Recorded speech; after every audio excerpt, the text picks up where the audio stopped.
Hello, welcome back to part 2 of our NFL first round mock draft on Inside the Birds. I'm Geoff Mosher, joined by Adam Caplan, and of course, we are with Andrew DiCecco as we are every year to do our NFL first round mock draft. We've already done picks 1 through 16. That was Monday's episode, so check that out to get all the prospects that we aligned with the teams picking 1 through 16. We don't do trades. We just do straight up 1 through 32. Try to give you our best match of prospect to team, knowing their personnel, knowing their coaching philosophies, knowing their GM's tendencies. And it's one of our most listened to and also our most fun for us podcasts of the year. So we start off here at 17th overall, picking up here with the Cincinnati Bengals. And Adam, it's your turn to make the pick. Okay. So the Bengals, man, they finished so strong last year, but did not make the playoffs. It was unfortunate. Everybody was kind of going on that Joe Burrow, T. Higgins, Jamar Chase run. So what do you think they need the most? Well, they kept their 2 receivers, so that was big. And that look, for a small market team, that's good job by them. But they need a lot of help. They still need help in the interior of their offensive line. It's still a problem. They need guards and centers. They need a D tackle. Nickel, by the way, because Mike Hilton's up. They need a corner. To me, it's just you take the best player available, and it's probably a little rich for Maxwell Hairston. I think he goes in the back of the first round. He'll go in the first round. Mm-hmm. But Jahdae Barron feels like a good player. Think about it. That's a great one. He's on my list. I think it's a little bit too rich because teams they're mixed on where you're going to line him up. Is he nickel? Is he outside or inside? Plus, they kind of tried to take some hybrid guy, like Dax Hill was the same kind of guy, and then which they've done, which they did. Same type of guy, yeah. So to me, the best player available, and you could make a case now. Unfortunately, at edge, they tried it a few years ago, and they have just not gotten what they were expecting out of Myles Murphy. He's been a big disappointment. You got the Trey Hendrickson contract issue. Remember, Sam Hubbard retired. Don't forget about that. Joe Tsai's not a bad backup, so they've got a need at edge, and the best player left for this first round is James Pierce out of Tennessee. I've thought all along he'd be a mid-first rounder. This is where he needs to go. It's good football player. Another knocks on the character, but this guy's a really good football player, and he's going to go here to the Bengals.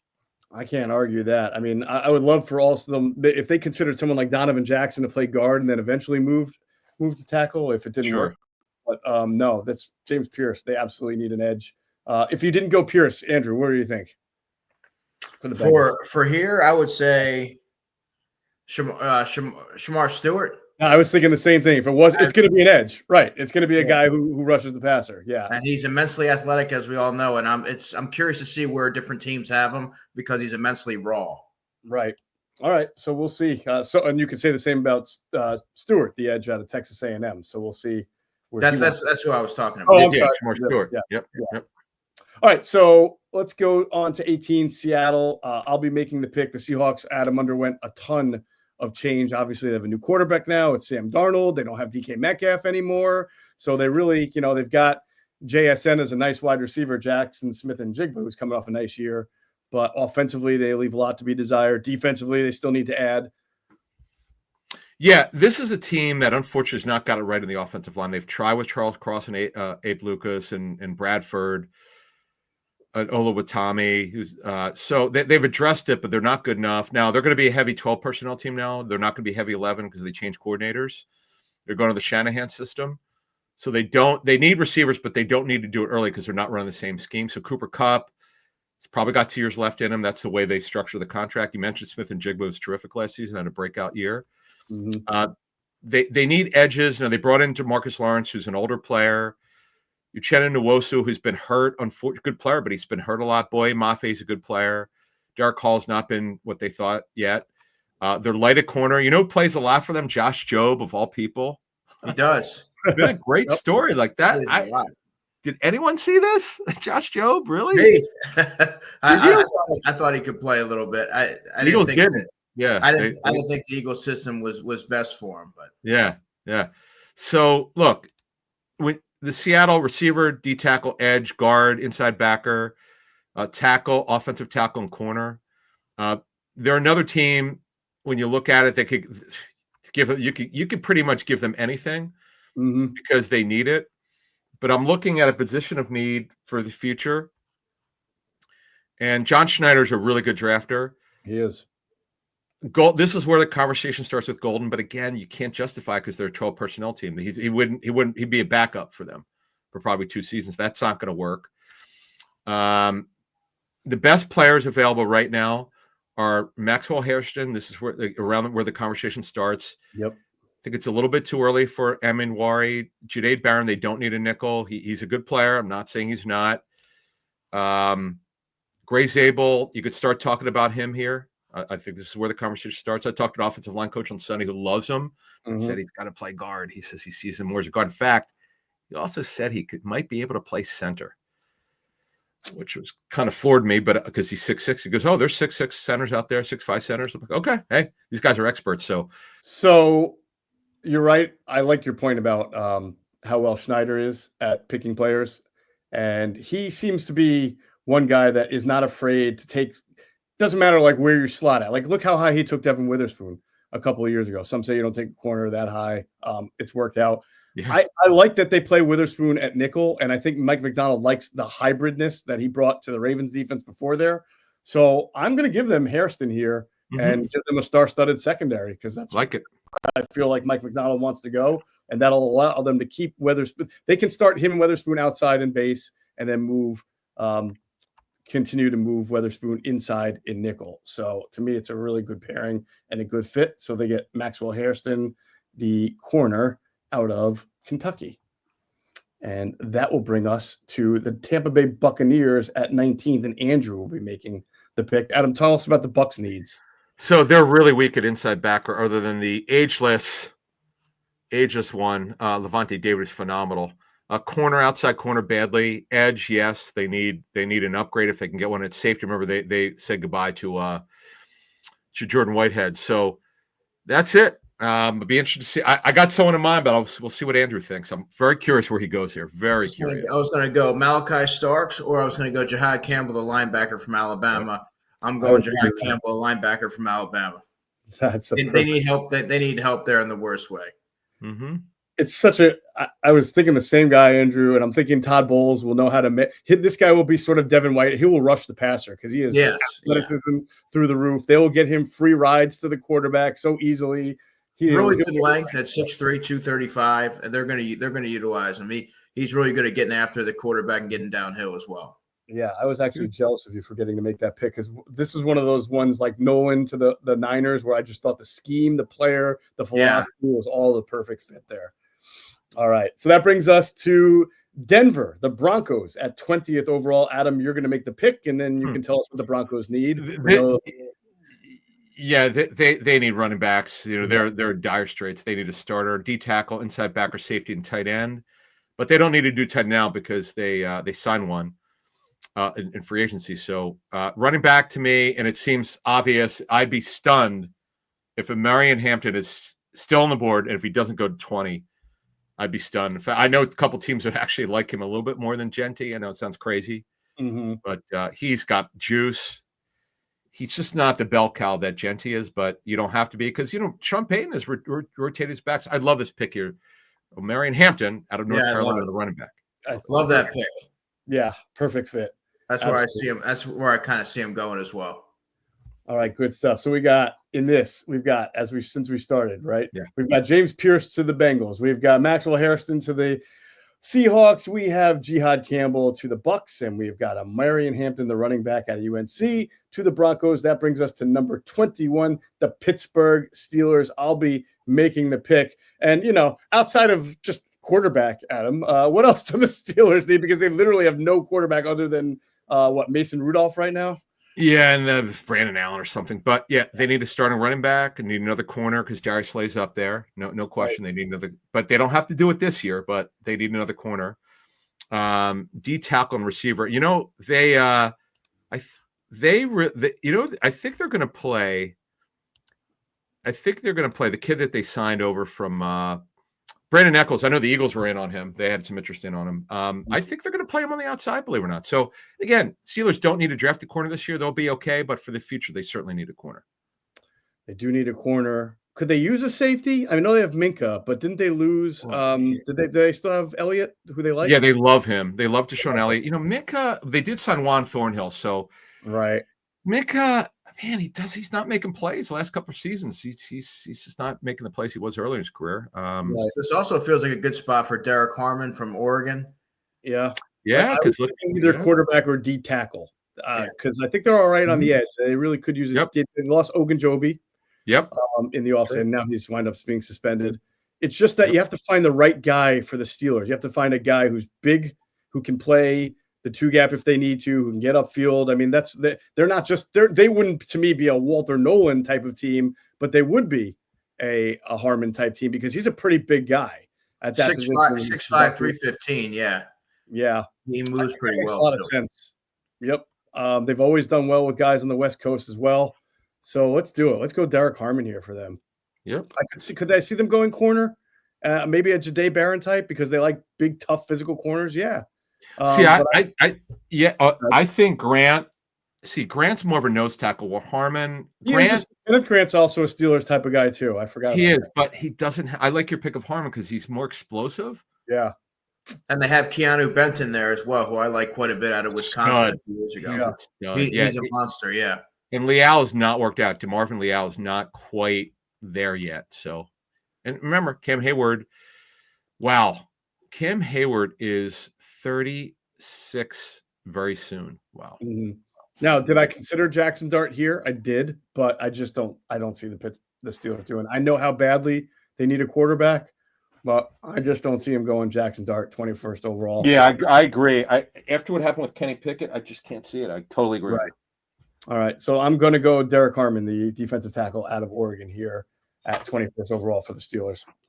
Okay. That brings us to the Chargers. Andrew, you'll be making the pick. Chargers have undergone a lot of change over the last year and a half. Yeah, they're coached well, man. They just real quick on the knee, backer, tight end for the future. Running back, yep, they're light there, and receiver, they're a little bit light. Colston Loveland, the tight end from Michigan, is my pick all day long. Yeah, plus size receiver. He moves like a receiver. He can get vertical. He's a 3-level threat. That's where we're going. And by the way, he reunites with his former head coach there. How great would that be? Jesse Minter and Jim Harbaugh. Oh, by the way, he. So let me just clear up these rumors. So I'm told by multiple scouting people, he had labrum surgery. He's going to be ready for training camp. It's just right labrum. I heard the same thing. Yeah, so yeah, he's going to be fine. The teams I spoke with are not concerned with it. He has no injury history to speak of. It's just he had a shoulder injury. Look, now if he was a quarterback, different story. He's not, so not a big deal. All right, that takes us to 23rd overall, the Green Bay Packers. Adam, you make the pick. You can tell them what they need and also make the pick. Yeah, this is one of those teams, like they draft well, but there's they need more blue chip players. That's the problem. They need corner, receiver. Romeo Dobbs' contract is up. Watson tore the ACL, so they need receivers, and they could use some edge depth. Center, Elton Jenkins, they're moving him to center. They think this could work, but they need a fullback option. They need a tackle. You know what? We're going to take the best player here, and Jahdae Barron is still around, correct? Yeah. We're taking him. He's the best corner here. Now, I had a DB's coach tell me he would. He couldn't. He knows that he couldn't put a first round grade on Ravel because he's come back with, I think, an ACL injury. So they had not had that injury. He doesn't care about the competition. He goes, this kid is he just, you don't know when he's going to be ready. But he just said it's too bad he got hurt because he loved his tape. So can't go with him. We're going to go with Jahdae Barron at a team that could use corners. Yeah, Ravel, by the way, had tremendous tape, and a lot of people can't get his name right. It's Savone Ravel. Oh yeah, Savone. Is that how you say it? Yeah, I don't know. I don't know how you say it. A lot of people have a late 1, early 2 on him, but again, he's gonna be 24 years old, and you have to worry about the knee injury. Yeah. Oh, 24. Wow. Yeah. That's a tough deal. All right, good stuff. That is going to take us to the 24th overall pick. I make the pick. It is the Minnesota Vikings, and Adam did. It's crazy. They move on from Sam Darnold after winning like 14 games with the guy, and then they kind of go like berserk and just bringing in guys, Jonathan Allen, Javon Hargrave, Isaiah Rodgers. Yeah. So, and then they signed Will Freeze and Ryan Kelly up front. So they clearly went out to address the trenches in free agency. They did, and they weren't bad. Will Fry's contract, I was just stunned. The guy was coming off a broken leg. I mean, that's wow. Yeah. 2 years fully guaranteed. Ryan Kelly, who some people think is in the back nine of his career. So they need corners for sure. Mm-hmm. They could use another safety. Remember, Harrison Smith is in the twilight of his career, but a great career. Now, D-tackle, because they signed Hargrave, they signed Allen, Harrison Phillips. Boy, they are going really old. It's interesting. Jonathan Allen, Harrison Phillips, and Hargrave are up there. They could use another one. They could use another edge rusher. But they don't. They have 3 guys. They could use one more guy, but that's okay. So it's corner, safety, and the quarterback just for depth. They know who it's going to be, McCarthy. So that's pretty much it there. Now, is it whose pick is it? It is my pick. I've been wrestling between the corner safety discussion, but also the fact that you still have a really explosive guy like Shamar Stewart out of A&M there. And I feel like this is a guy who, if you put him with Brian Flores, it overcomes his lack of refinement because he's going to get free rides. He's going to line up in multiple gaps. I mean, he's going to be unleashed on quarterback. So I'm sort of seeing a really good scheme fit there with Flores, what he does defensively, and Shamar Stewart. And we're getting down to 24 for a guy who scored a perfect 10 at the combine. So honestly, I'm between Shamar Stewart and Nick Amenwari because I could also see having a really athletic feature in the secondary. Pick, by the way, much bigger need. Much bigger need. I don't know that he can make the impact Stewart can make being a pass rusher in that front end, but I guess I'll go that more conventional wisdom approach and give them Nick Amenwari, who will floor. He'll also be unleashed on the quarterback at times because he's that athletic and that good in Brian Flores' system. You might see some kind of Brian Dawkins, Troy Polamalu type usage there out of Nick Amenwari. These safety. Couple quick notes. Yeah, a couple quick notes. So they've got Grenard, Van Ginkel, Dallas Turner. So they obviously don't need to draft anyone early. They could use a 4th guy. Right. But safety, they're just really light. Theo Jackson's been a really nice story of development. Metellus is sort of the jack of all trades, and Harrison Smith. So yeah, they need to figure out how they're going to replace Smith. And Amenwari, I still this is where the conversation should start. He's going to go by the end of the first round. He's too long, too gifted. Now I know, Geoff, when you talk to teams, how do they feel about tall safeties? A lot of teams, and I've tried to talk to people on other teams about what they know about Vic, because Vic's been in Chicago, he's been in Miami, San Francisco, and there's some questions about what kind of size he wants out of his safety. And it's not just Vic. I think Andrew has talked about this on his own. A lot of teams don't want that hybrid safety linebacker. They want the hybrid safety nickel, which is somebody more like, say, Andrew Makuba out of Texas, a lot smaller. And 100%. if you go look at Vic's Fangio's best safeties, whether it's Eddie Jackson, Dante Whitner, who he had in somewhere else, even CJ Gardner-Johnson, they're all guys who are in that like 5'10", 5'11", 200, 195. Like they're not yoked up guys like Nick Amenwari. So that's why if the Eagles were picking here, I wouldn't pick Amenwari. But Flores is a different kind of guy, and he loves athletes, and he can blitz from the second level as much as anybody. So that's why I think he's a better fit. All right, let's move on to Houston. But one thing I do want to mention, they've already tried Lewis Cine. It didn't work, and that was a Brian Flores thing, I'm told. He didn't like him. He just didn't want him. So, but he's healthy, by the way. So we'll see what the Eagles do with him. Yeah. All right, so now we're up to the Houston Texans. It's Andrew's pick at 25th overall. Adam, what do we think the Texans need most? A lot of needs. Receiver, it's a shame. They if all these guys could have stayed healthy, wouldn't even be a need, but it's their top need. Well, although you can argue left tackle, so they signed Cam Robinson as a Band-Aid. Tunsil. I was told Tunsil that the technique was fine. He had more penalties than he's used to. He wasn't quite as good as he usually is, but he's still really good. D tackle, guard, running back for the future, tackle depth and corner depth. But so Andrew, it's up to you wherever you want to go. Well, I really like Josh Connerly from Oregon, the tackle here, but I'm going to go Matthew Golden, the wide receiver from Texas. Gives him that Will Fuller type of speed from yesteryear. Wow, that's interesting. Okay. I thought I was with you, man, when you were saying offensive line, because I think they need it so badly.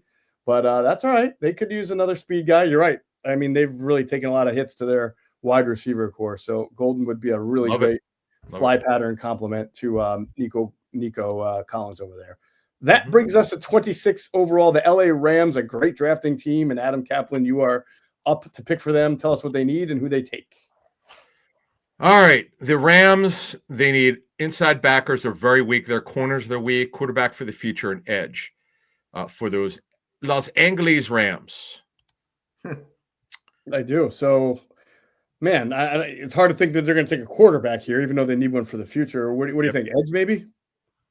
I would say corner would be number one. Edge, yep, they could use it. I mean, they're okay there because they got it right last year in the draft. But yeah, they could. You know what? It's all about rotation. That would be a fine pick here. All right. So the pick is. Say it again. Hang on. I'm looking at you know what? It comes down to Shamar Stewart. I know he's raw. I know he needs refinement. He wouldn't have to play right away. Dude, if you put Shamar Stewart next to Jared Verse and Brandon Fisk, whatever, that's a heck of a friend. I know. I you know what? He doesn't have to play early on. We're going to go with Shamar Stewart and just let him develop. I like this upside pick. I like that pick. I love it. I do think that kid's going to wind up succeeding, down the road. So Byron Young's a nice player, but yeah, they you know what? It's all about depth and rotation. I like it. All right, that brings us to the Baltimore Ravens, 27th overall. This is the team that people joke about. Just a great player just falls into their lap. So what do they need? They actually had not too many losses here in free agency. Yep. They need guard, inside backer, edge, receiver depth, rotation, safety to play next to Hamilton, D tackle and corner. They need some depth. Yeah. You know what? I think the Ravens are really good at two things. One, fortifying the trenches, and two, just taking the best player available. And you know what? I think that they can take Donovan Jackson here easily and slide him in onto the offensive line and be really happy. Booker from Alabama, another guard. Is another one. Now that's a good one because Booker is an inside mauler, and the Ravens do run a ton of inside zone and duo because they pounded up the middle with Derrick Henry there. But I think the Ravens specialize in taking guys who have guard tackle versatility, whereas Booker is just a guard. So I'm still going to stick with them taking Donovan Jackson here out of Ohio State. Good pick. Solid player. Okay. All right. That brings us to the Lions. 28. Andrew is going to make the pick. Adam, the Lions, man. They lost guard. They lost their defensive coordinator. I know. Guard. I can't, as a veteran offensive line coach told me, he can't imagine Christian Mahogany will start, or they could be satisfied with it. He said he'd be surprised. He said Mahogany is a good backup. Doesn't seem a starter. Edge help. You saw what happened last year. Corner. You saw what happened last year. They need depth, rotation, whatever your case may be in terms of how they deploy. Remember, they have a new coordinator on defense, Kelvin Shepard. Remember, he was a linebacker in the NFL. D tackle, receiver depth. They're okay at safety. They'll be fine. They can maybe use one more guy for depth. But to me, at 28 here, edge.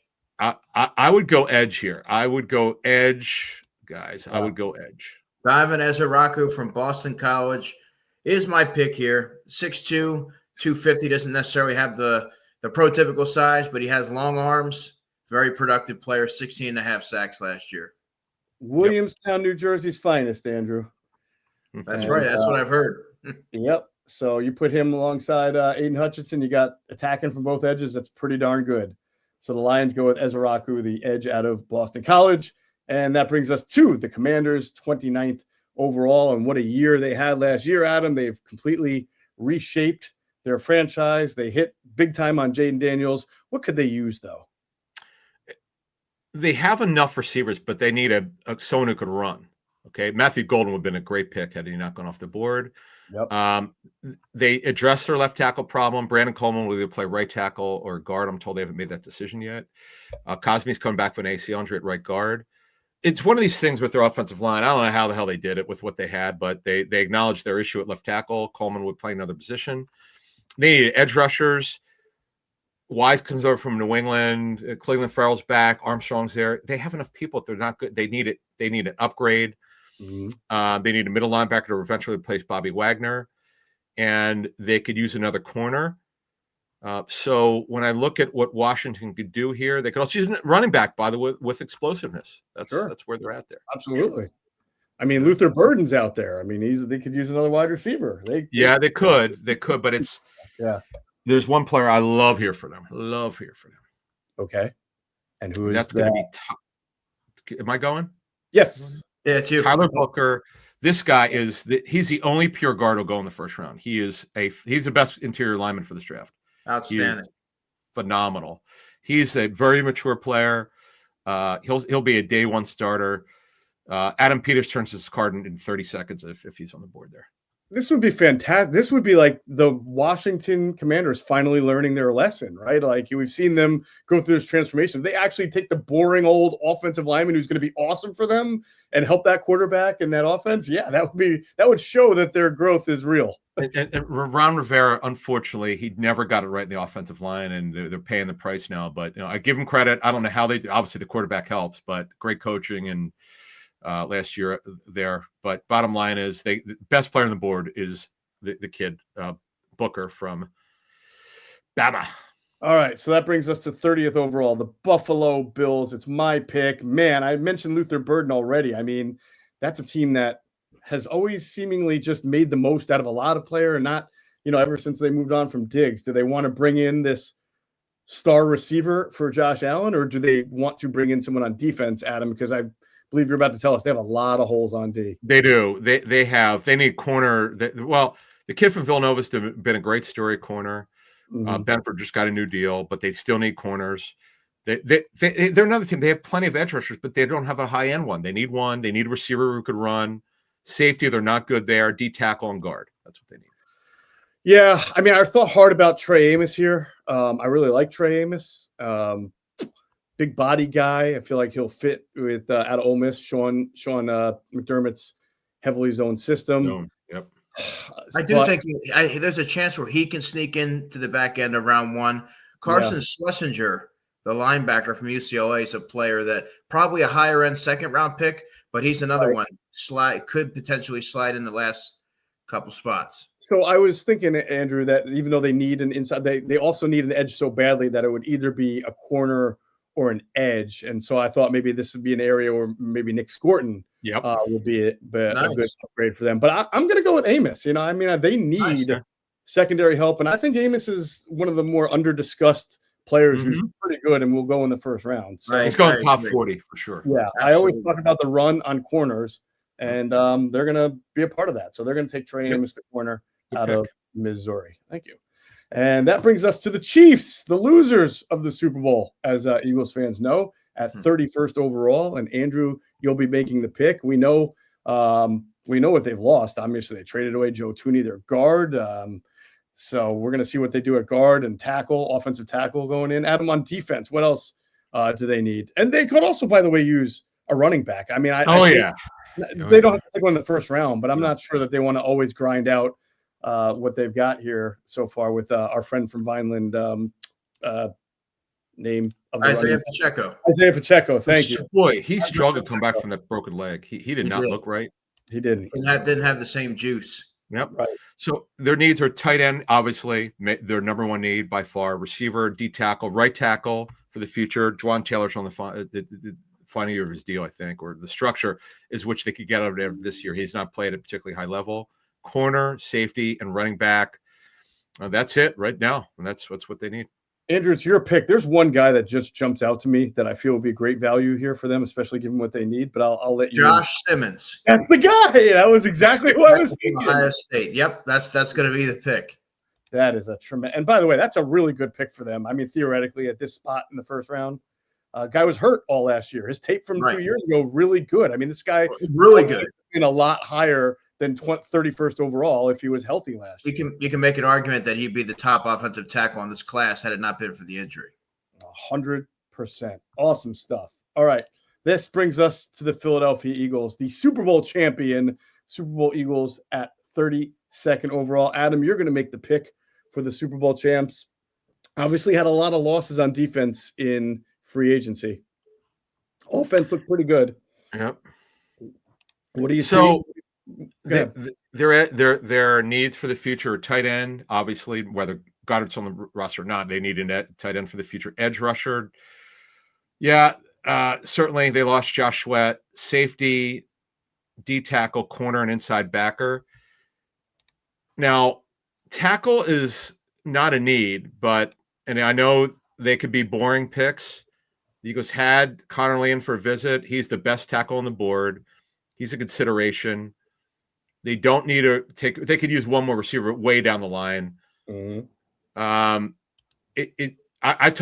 was talking to a position coach on Sunday who said, listen, he gave Mason Taylor a mid-second round pick. I said to him, I was like, would be 32 be too early? He goes, you have to look at him and say he's really not a first round player. But when you're picking 32nd, it doesn't matter. Right. And a lot of what I've got through the process, Adam, is that a lot of teams, a lot of GMs have a late 1, early 2 on him. So if he's the player you like, you get him. He's a top 45 player on my board. All right. Now let me throw this in, Adam, before you make the pick, because we spent a whole podcast talking about this region, first round, early, and the Eagles and their big value on athletic testing. And not to say that Mason Taylor is not a great athlete, but we really talked about that with the line. And, in our draft, we still have Kenneth Grant out there from Michigan and Shamar Turner from A&M. Those are two guys who tested really well. This is really interesting. This will be if this is the scenario. Starks is still out there as well. Right, but he wasn't a great athletic tester. Now they had him in for a visit, but he didn't test. He's not in the upper percentile. This is where you got to trust the tape. You just got to trust. I listen. I hear you, man. Safety's a need. Yeah. I was told on Xavier Watts, his processing's off the hook. He's a best free safety for this draft, best processor, but he's not a great athlete. That's right. He ran a 4.58 at the combine, had like a 35-inch vertical. Doesn't have the explosive qualities. Right. Not 35 is bad, but his RAS score is not high enough. Did Nick Scorton go, by the way? No. Scorton is also still on the board as well. Nick Scorton is the best player available. See, Kenneth Grant, they don't need you could say he's the best player, but he doesn't fit. They have Jordan Davis. I know that he might not be with the team after the season, but we'll see what happens. Yeah, I don't disagree. I'm going with Nick Scorton. Nick Scorton's the best player available and remember, before we get out of here, Bryce Huff has not worked out. I know he's under contract, but again, it's about the future. Scorton's the best player. I got no qualms with that. I think actually, if you get him at 32, you're getting a pretty good player there. They like him. They like him. It fits the position of need, and he's the best player on the board at this circumstance. So, awesome. Would make a lot of sense. Good stuff. All right, so there you have it. The defending champs get Nick Scorton, the edge out of Texas A&M. That's going to complete our 2-part NFL first round 2025 mock draft. It has been our pleasure. For Andrew DiCecco and Adam Caplan, I'm Geoff Mosher. Thanks again for watching Inside the Birds, the leading podcast in Eagles intel. And as always, we thank you for flying with us inside the birds.